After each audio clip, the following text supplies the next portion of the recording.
Assalamualaikum warahmatullahi wabarakatuh. Apa kabar sahabat Banten Podcast?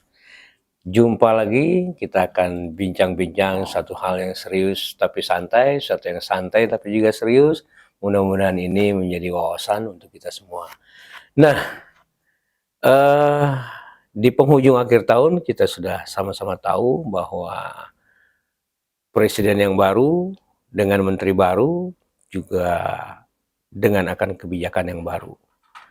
Persoalan pendidikan dari kekuasaan dari kekuasaan satu kekuasaan terus berubah, dari satu kurikulum ke kurikulum lain juga terus berubah.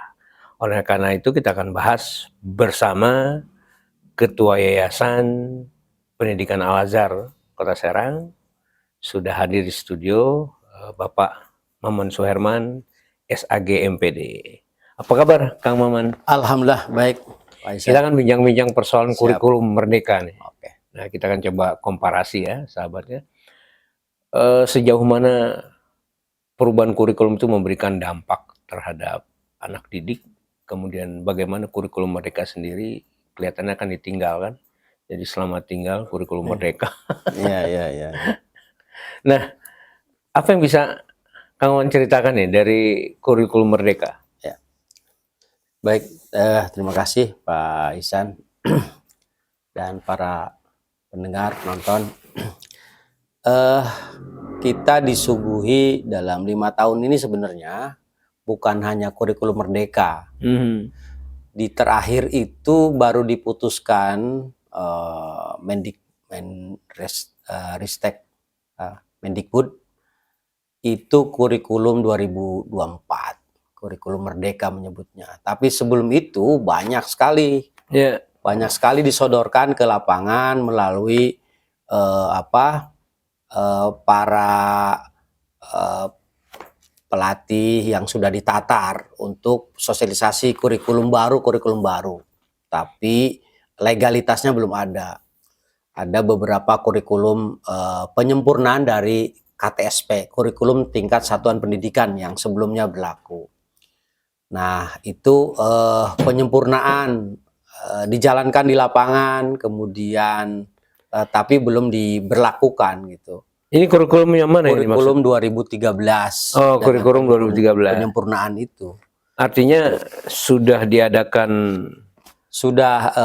beberapa pengawas di dinas kota misalnya dilatih, kemudian ada beberapa dilatih, kemudian disampaikan. Ini penyempurnaannya dari kurikulum 2013.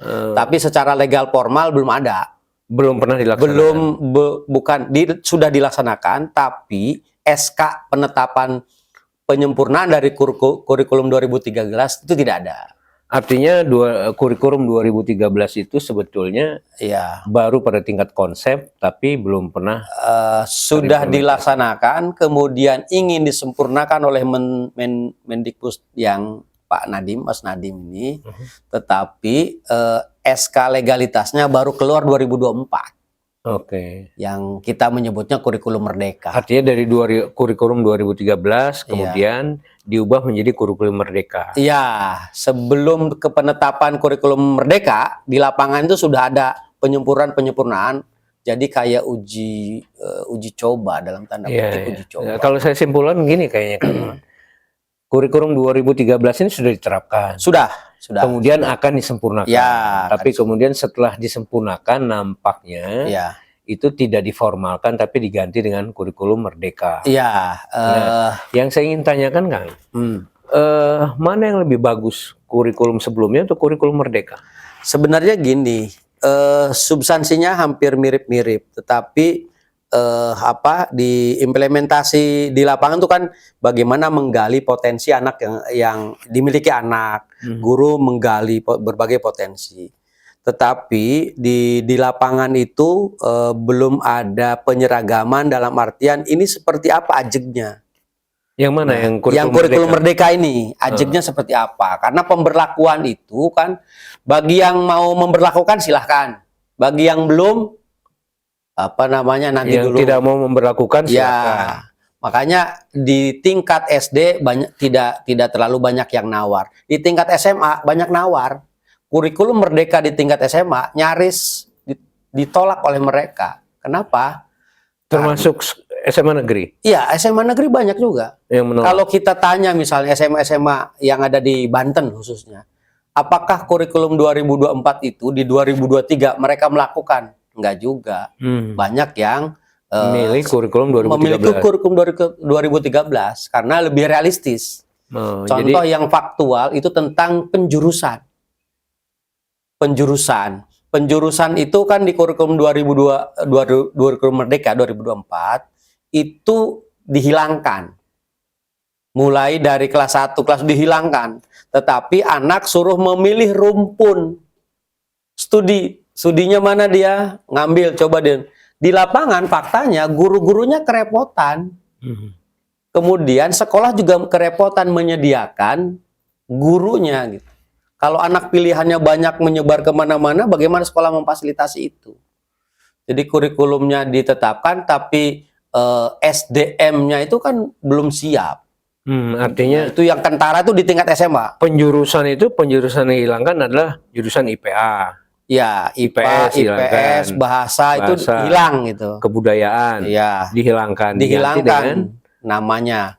Tetapi murid itu boleh memilih bidang studi sesuai dengan minatnya. Ketika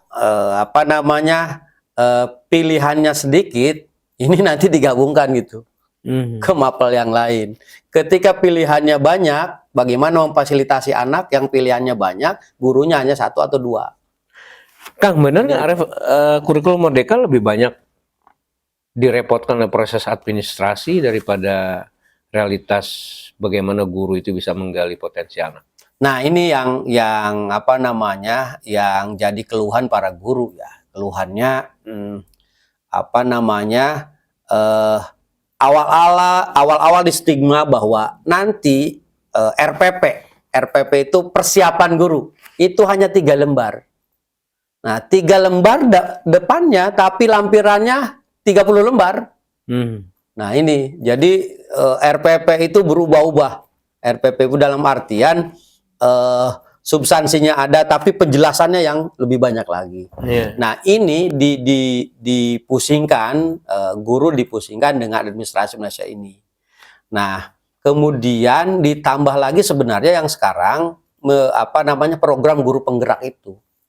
Program guru penggerak ini substansinya bagus, tapi di lapangan itu kan butuh prasarana yang belum memadai.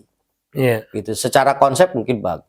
Jadi artinya untuk tingkat SD, SMP sampai SMA itu lebih banyak tidak menggunakan kurikulum Merdeka. Ya, belum banyak menerapkan itu. Gitu. Karena apa? Karena sekolah itu masih boleh memilih, Kang. Masih boleh memilih. Apakah misalnya mau berubah ikut kurikulum 2024 atau ada pilihannya mandiri berubah atau misalnya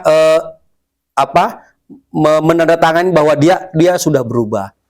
Nah, ini ada opsi ya. Tahun 2024 ini semuanya sudah sama, sudah menyatakan semua itu berubah menggunakan kurikulum 2024. Di 2023, di 2022 itu belum. Artinya ada yang pakai, ada yang enggak gitu. Artinya saya kan menilai begini, kawan. Kurikulum Merdeka ini kan belum diterapkan secara menyeluruh. Sekolah masih boleh memilih. Di 2024 sudah harus pakai semua. Tapi kemudian kan ini ganti menteri nih. Nah, ini yang menarik. Maksud saya kurikulum Merdeka ini belum diterapkan secara menyeluruh, sekolah masih boleh memilih, tapi kemudian kemungkinan besarnya akan berubah kurikulumnya. Benar ya itu? Jadi kalau bicara legal formal, SK Mendikbud itu 2024. Judulnya kurikulum 2024. Rumorsnya itu kurikulum Merdeka, tapi SK-nya itu kurikulum 2024. Kemudian peng-SK-kannya 2024, kemudian di tahun ajaran 2024-2025 itu diterapkan. Kemudian di 2024 juga ini kan pergantian menteri. Nah, ganti menteri ya kemungkinan ada perubahan. Nah, ini. Nah, bisa jadi menteri yang baru ini tidak ansih mengikuti kurikulum yang sudah ditetapkan 2024 itu. Dan Dampaknya terhadap gitu. sekolah apa sih, Kang? Berubah kurikulum begini? Sebenarnya banyak dampaknya. Antara lain misalnya kalau buat sekolah dan buat orang tua itu buku misalnya. Kalau kurikulumnya berubah, materi kurikulumnya berubah, bukunya berubah. Nah, tetapi kalau sekarang kan sekarang zamannya internet gitu ya. Kemudian pemerintah juga memfasilitasi melalui internet buku-buku gratis gitu. Itu nggak jadi soal, tetapi administrasi guru ini yang direpotkan. Gitu. Artinya kan satu persiapan kurikulum, penggantian kurikulum itu kan bukan tanpa biaya. Jelas berbiaya. Satu penghamburan. Ya. Artinya kurikulum itu tidak efektif, tidak efisien pada akhirnya. Yang kedua, kalau bicara tadi persoalan buku, ada nggak kaitan bahwa pada dasarnya juga kurikulum itu satu hal yang ditujukan pada persoalan bisnis buku? Nah, ini memang kita perlu kaji lebih dalam ya terkait itu. Tapi pada sisi yang lain, ketika rubah kurikulum, kemudian substansi atau materi dari kurikulum berubah, maka buku pasti berubah. Iya. Gitu, buku pasti berubah.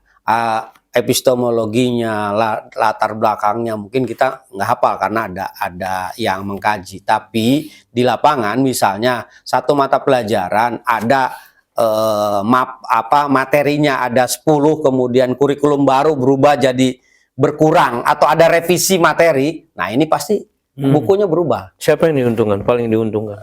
Nah, yang paling diuntungkan ya pasti mau nggak mau lah penerbit gitu kan. Nggak, artinya kalau penerbit kan pasti nggak mungkin dia nggak kasih setoran kan. Jadi maksudnya yang diuntungkan itu pejabat di instansi terkait. Ya. Kemudian legislatifnya kan nggak mungkin tanpa persetujuan legislatif juga. Nah, pembahasan di materi kurikulum pasti melibatkan banyak pihak.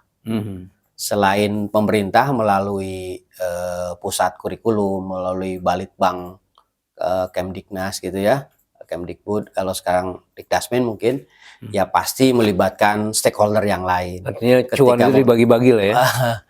Bisa jadi begitu, bisa jadi begitu. Nah, Kang, persoalan kurikulum tadi, ini kan setiap anak yang naik kelas, itu kan bukunya baru. Iya.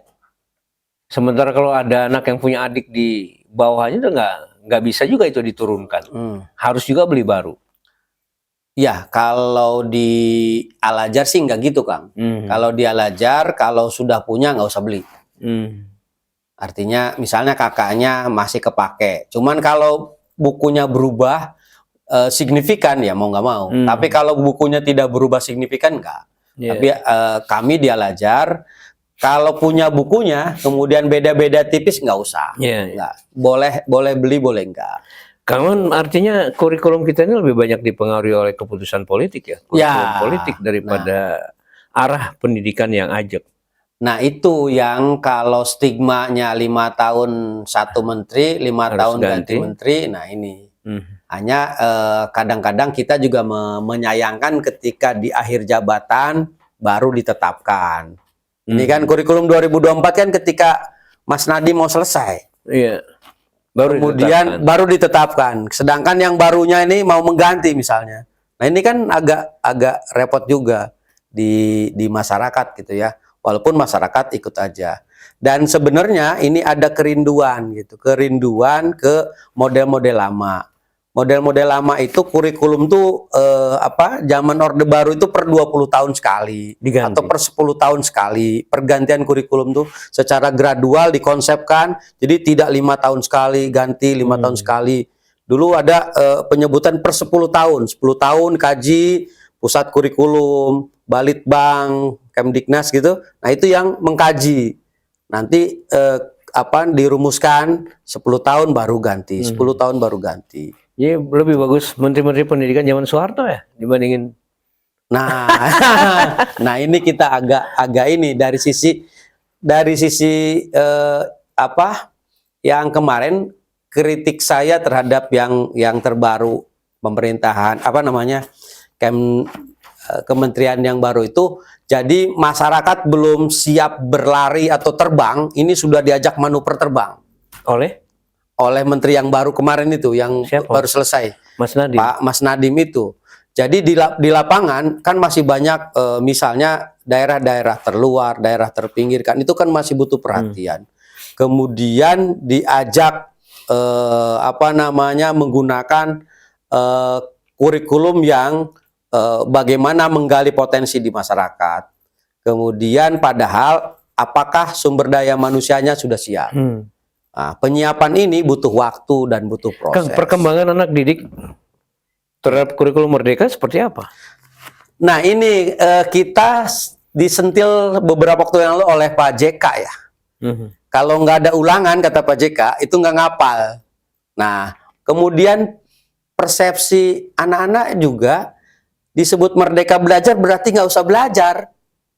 Jadi pengertian merdeka itu bebas. Merdeka itu ya kurikulumnya merdeka, terserah gurunya. Kemudian anak juga merdeka belajar, ya terserah anaknya. Itu persepsi. Padahal esensinya anak-anak. secara konsepsi apa sih kurikulum merdeka? Ya sebenarnya menggali potensi anak, kemudian bagaimana agar kurikulum yang sudah ada ini bisa akselerasi dengan peminatan anak, potensi anak sebenarnya ke situ. Dan potensi bisa terciptakan lewat kurikulum merdeka atau justru bablas di lapangan. Nah ini, jadi kalau kita punya gurunya yang punya potensi, maka itu teroptimalkan. Tapi kalau gurunya, ya mohon maaf, misalnya hanya menjalankan tugas saja, ini agak berat. Berat. Dan rata-rata mana banyak guru yang di... Nah ini kalau saya sih optimis ya, karena dia Al-Azhar, gurunya peduli, gurunya apa namanya pembelajar, maka itu punya tantangan dan punya optimisme bagi Jadi kami. di Al-Azhar lebih baik. Nah ini persepsi saya ya. Ini bukan promosi tapi realitas. Ini juga bagian dari curhatan orang tua murid. Karena ketika orang tua murid sekolah di Al-Azhar, kemudian ketika lulus dia geser ke sekolah negara gitu kan, itu berbeda sekali. Ketika mau komplain, ketika mau masih masukan, bahkan ketemu bagi rapot pun tidak sampai 5 menit. Padahal bagi rapot itu 1 semester 1 kali. Nah ini orang tua murid yang cerita. Gitu. Kalau dia Al-Azhar, kapanpun bisa komunikasi, kapanpun apalagi komplain, apalagi ada masukan dan lain-lain, itu kapanpun bisa. Nah ini bagi kami ini sudah sangat terbiasa gitu. Nah bagi ya mohon maaf tanpa menafikan di beberapa guru-guru di luar sana yang udahlah secara ini aja ikutin aja dan seterusnya gitu. Kenapa? Karena banyak juga orang tua murid yang menyekolahkan di sekolah-sekolah milik negara ya begitu. Ketemu wali kelasnya itu susahnya bukan main. Ketemunya saat bagi rapot dan kadang-kadang tidak sampai 5 menit. Itu saya juga misalnya punya anak di sekolah negeri. Nah itu ingin komunikasi aja susah bukan main. Mungkin karena sibuk dan lain sebagainya bisa jadi. Tapi ketika bagi rapot mungkin karena muridnya terlalu banyak sehingga kalau diajak bicara masing-masing 10 menit mungkin dari jam 8 sampai maghrib mungkin ngobrolnya. Nah ini juga apa namanya kita antisipasi kalau di Al-Azhar lah nggak begitulah gitu maksudnya. Kita kembali ke persoalan kurikulum merdeka. Pada sisi orang tua, apa sih yang diharapkan dari kurikulum merdeka? Nah ini sebenarnya konsepnya bagus, yaitu bagaimana agar potensi yang dimiliki oleh anak menjadi kekuatan dalam menerima ilmu-ilmu baru, pengetahuan baru, wawasan baru konsepnya. Tetapi di lapangan itu balik lagi, kalau gurunya tidak terbiasa diferensiasi bahwa murid ini dalam satu kelas misalnya ada 20 anak, masing-masing anak diidentifikasi, oh anak ini potensinya atau kuatnya dengan mendengar. Oh, anak ini potensi kuatnya dengan melihat. Oh, anak ini harus dengan benda-benda. Maka diferensiasi itu ngajarnya. Satu materi ajar, maka guru dengan anak ini pendekatan seperti ini. Dengan anak ini pendekatan seperti ini. Dengan anak ini pendekatan seperti ini. Nah, untuk bisa begitu, itu kan butuh effort yang luar biasa bagi gurunya. Bagi guru yang yang biasa-biasa aja, agak repot. Setahu Kang Maman, memang kurikulum yang pada masa Menteri Mas Nadiem ini berkiblatnya kemana? Nah ini kita juga sering disodorkan kok kayak kurikulum coba-coba ya. Karena apa? Karena beberapa kali dari kurikulum 2013 yang sudah sama Pak sebelumnya, Menteri sebelumnya, kemudian dilanjutkan ingin disempurnakan, diuji cobakan di lapangan. Nah, kemudian ketika ada reaksi dari masyarakat berubah lagi. Ketika ada reaksi masyarakat berubah lagi. Bahkan beberapa kebijakan-kebijakan Mas Menteri dulu itu banyak sekali dikritik lah oleh masyarakat. Walaupun demikian kadang beliau juga nggak bergeming kan, nggak bergeming. Contoh misalnya pernah bikin kajian di kementerian yang akan coba menghilangkan agama. Itu kan jadi bahasa-bahasa yang sensitif ya bagi kita ya. Dan banyak sekali ada kontroversi yang ya mungkin bisa dibacalah di sosial media, bisa dibaca di Kemdikbud juga ya. Kontroversi Mas Nadiem gitu ya. Sehingga bagi guru di lapangan sebenarnya ingin yang ajak aja. Udah kalau diterapkan udah itu. Mana lalu dilatihlah guru-gurunya gitu. Nah Kang, di Al-Azhar sendiri kurikulum merdeka nggak diterapkan ya? Kita menerapkan dengan tambahan. Jadi kita punya kurikulum 2. Kurikulum 2 itu kurikulum negara, kemudian kita punya kurikulum sendiri. Artinya kalau harus dipersentasi, berapa persen kurikulum merdeka diterapkan di Al-Azhar? Kalau konsep dari pusat itu 100%. Jadi 100% kurikulum Kemdikbud, 100% kurikulum Al-Azhar. Nah, penerapannya di lapangan kita karena kita punya program adab, maka adab ini harus masuk ke seluruh mata pelajaran. Caranya bagaimana? Maka misalnya 2 menit, 3 menit pertama bicara tentang adab. Nah, ketika dikatakan 100% kurikulum negara diterapkan di Al-Azhar, itu kurikulum yang mana? 2013 atau kurikulum merdeka? Sekarang ini karena 2024 mau nggak mau harus kurikulum merdeka, kita menggunakan kurikulum merdeka. Tapi kita tambahi bobotnya dengan kurikulum Al-Azhar. Gitu. Walaupun sebentar lagi 2024 ini diganti. Nah, dengar-dengar begitu, dengar-dengar ada ganti kurikulum baru. Tapi kita lihat nanti, karena pasti penerapannya akan digunakan di Juli 2025. Nggak mungkin di tengah jalan maksudnya. Nggak mungkin di semester nanti Januari, nggak mungkin, pasti di Juli. Nah, ini mumpung masih ada waktu. Masih ada waktu untuk kajian, kemudian tapi semangatnya emang semangat ingin ada perubahan kayaknya. Nah, kalau dari sisi bagaimana anak bisa tumbuh cerdas, kreatif, kemudian punya adab yang baik, dari perbandingan sebagai praktisi di pendidikan ya, mana yang lebih adaptif? Kurikulum 2013, kurikulum merdeka, atau kurikulum Al-Azhar? Nah, kita itu gini, ketika 5 tahun yang lalu itu kurikulum seolah-olah seperti tidak ajeg, mau disempurnakan, ada konsep, penetapannya kurikulum 2004, maka Al-Azhar memiliki terobosan. Terobosannya apa? Kita membuat kurikulum yang tanpa menapikan kurikulum nasional. Dengan cara apa? Dengan menambahi bobot tadi, ada adab, ada iptek dan lain-lain. Nah, kemudian juga di Serang, Kang, di Serang kita memperkenalkan pendekatan Tokatsu. Pendekatan yang apa namanya, agar teknisnya itu diskusi. Apa-apa harus didiskusikan, disepakati dengan anak. Nah, kemudian pendekatan inilah yang terus kita coba gali. Sehingga nanti anak itu sadar ataupun tidak, dia sudah dibekali soft skill, keberanian, mau diskusi, komunikasinya baik, kemudian kritis, mau kerjasama. Nah, soft skill ini yang kita apa namanya, kita kembangkan nih dalam 2 tahun terakhir ini. Karena apa? Kalau sudah memiliki soft skill, keterampilan-keterampilan, pengetahuan-pengetahuan baru, kurikulum baru pun, materi-materi kurikulum juga insya Allah akan dapat diterima, dan anak pasti adaptif dengan kurikulum baru. Ya, Kang, di ujung diskusi kita, saya pengen pendapat Kang Maman. Mungkinkah sekolah gratis itu bisa terwujud?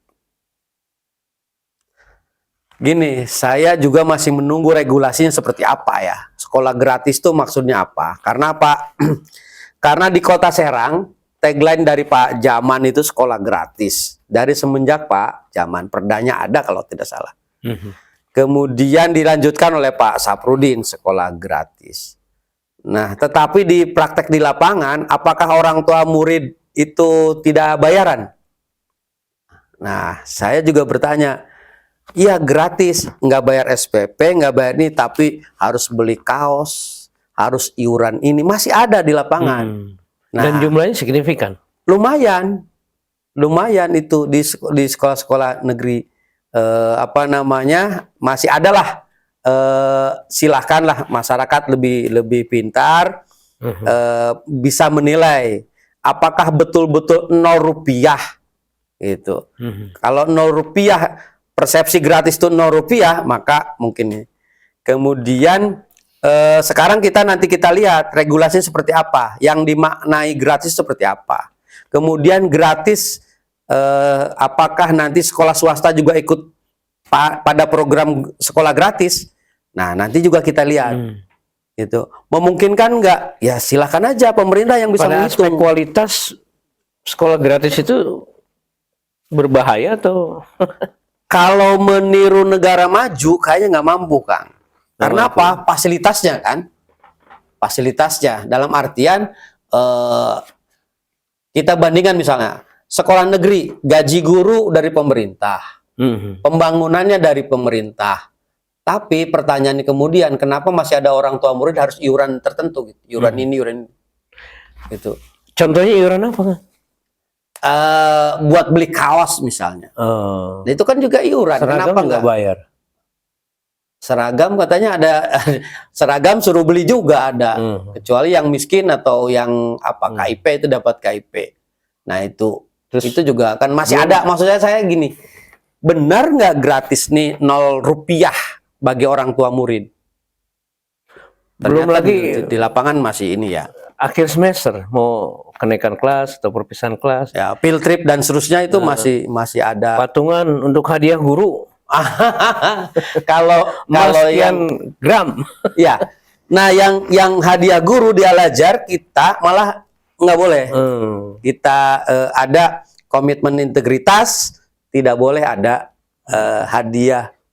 Dan artinya Kang Maman sepakat ya, sekolah gratis lebih banyak dilatar belakangi oleh satu apa namanya kompetisi dalam rangka menarik sesuatu yang sifatnya itu lebih pada politik ya. Nah itu jangan apa namanya, apakah ini gimmick? Jadi kata gratisnya ini gimmick atau kata gratisnya ini politik? Maksud saya sekolah gratis itu lebih banyak muncul pada masa kontestasi politik. Setelah itu dia tenggelam lagi, nggak ada lagi tema-tema sekolah gratis yang kemudian mengemuka untuk dibahas secara lebih substantif gitu ya. Berarti kan itu jualan aja ya? Iya, sekolah gratis adalah jualan. Jangan jualan politik aja gitu. Lebih banyak jadi jualan politik. Ya. Bisa jadi begitu. Karena prakteknya di lapangan. Maksud saya gini, sebenarnya pemerintah kalau mau serius, coba dihitung beban orang tua murid untuk sekolah tuh berapa. Kemudian kemampuan anggaran pemerintah tuh berapa. Iya, dan zonasi juga katanya mau dihapuskan. Ya, lagi dikaji ya, zonasi. Lagi dikaji. Tapi belakangan kan ada perubahan rumusan, zonasinya tetap, tapi persentasenya yang berubah. Kang, di akhir sesi saya pengen Iya. akan memberikan satu pengertian pada orang tua siswa ya, terutama SD, SMP, bagaimana caranya mendukung supaya potensi anak memang bisa muncul. Silakan. Ya baik, terima kasih Pak Ihsan.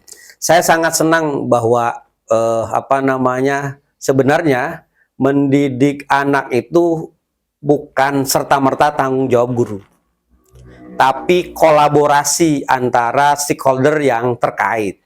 Antara lain tanggung jawabnya adalah tanggung jawab orang tua juga. Karena apa? Karena di sekolah itu hanya sekian jam dari 24 jam. Makanya guru atau sekolah dan orang tua itu sangat penting untuk bekerja sama. Kalau diajarkan di sekolah, maka diperkuat di rumah. Begitu pula kalau sudah di rumah, sudah ada ajaran-ajaran yang bagus, pelajaran-pelajaran yang bagus, pendidikan-pendidikan yang bagus, maka dilanjutkan, diperkuat di sekolah.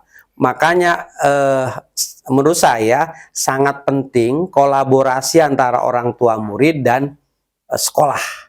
Ini penting karena ini akan memperkuat potensi yang dimiliki oleh anak. Kemudian yang kedua, orang tua harus terbuka.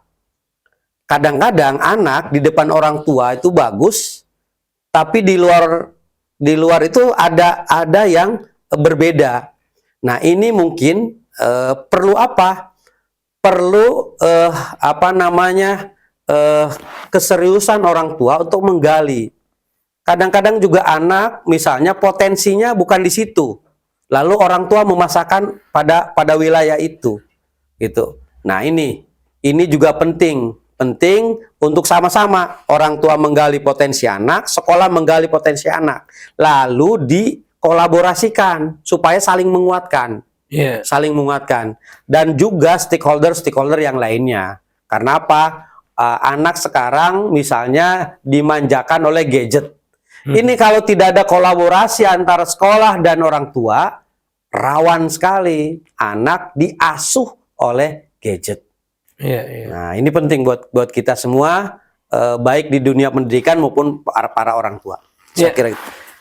Sahabat, itu yang bisa kita saksikan bersama.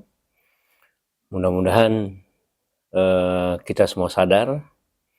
Berikan komentar Anda bahwa kurikulum bukan persoalan kekuasaan, kurikulum bukan persoalan jual buku, dan kurikulum bukan persoalan yang sederhana. Terima kasih. Assalamualaikum warahmatullahi wabarakatuh. Waalaikumsalam warahmatullahi wabarakatuh.